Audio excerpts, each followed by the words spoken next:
Olá, fera! Meu nome é Henrique Azevedo, professor de Biologia do Colégio Motivo. Falaremos agora de um dos temas mais espetaculares da biologia, genética. E dentro da genética, você precisa saber muito dos genes. O que são genes? São regiões específicas do DNA que codificam proteínas. Essas proteínas vão ser codificadas com uma sequência, um sequenciamento. Como? Esse sequenciamento a gente chama de dogma central da genética. Então você tem um gene, você vai ter a enzima RNA polimerase, essa enzima vai formar o RNA mensageiro e esse RNA mensageiro vai sofrer modificações no núcleo da célula. Quando esse RNA mensageiro se tornar maduro, após essas modificações, ele sai do núcleo e vai ser traduzido no citoplasma em uma organela chamada de ribossomo. Essa tradução ocasionará numa proteína que vai ser usada pela célula. Quando esses genes apresentam distúrbios, e quando esse distúrbio a gente está considerando apenas um gene, a gente diz que ocorreu um distúrbio monogênico. Então você precisa saber muito 4 tipos de distúrbios monogênicos. Então vamos lá. O primeiro é o distúrbio monogênico autossômico recessivo. Doença clássica desse distúrbio é a fibrose cística. Então lá na questão do vestibular, presta atenção que eles vão dar um gráfico genético. Esse gráfico genético a gente chama de heredograma. São símbolos relacionados exatamente a essa análise. Então você vai observar o quadradinho, que vai ser relacionado com o homem, e o círculo, a bolinha, que vai ser relacionada à mulher. Então, nesse primeiro distúrbio, você vai olhar para os pais.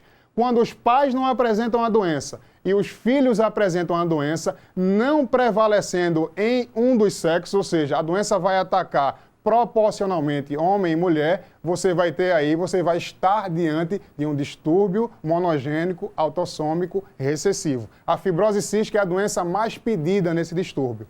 No outro distúrbio, distúrbio monogênico autossômico dominante, você vai observar nesse heredograma que os pais vão estar afetados e os filhos também vão estar afetados, não tendo prevalência no homem ou na mulher. Ou seja, a proporção vai ser a mesma para homem e mulher. Doença clássica relacionada a esse distúrbio é a doença de Huntington. O terceiro distúrbio é o distúrbio monogênico ligado ao sexo, só que recessivo. Então você vai olhar para o heredograma, você vai olhar para o gráfico na prova e você vai observar que os pais não estão afetados e os filhos vão estar afetados, só que agora de forma diferente. A prevalência vai ser maior no homem. Então, quando você observar, você vai estar diante de um distúrbio monogênico relacionado ao sexo e recessivo.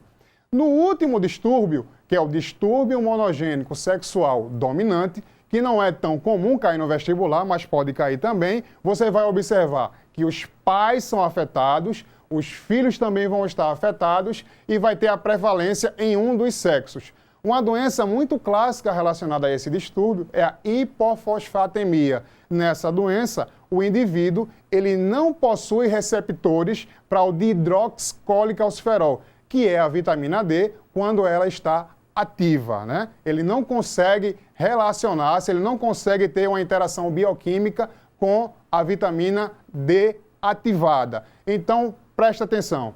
Distúrbio monogênico autossômico recessivo, distúrbio monogênico autossômico dominante, distúrbio monogênico sexual recessivo e distúrbio monogênico sexual dominante. Boa prova, sucesso!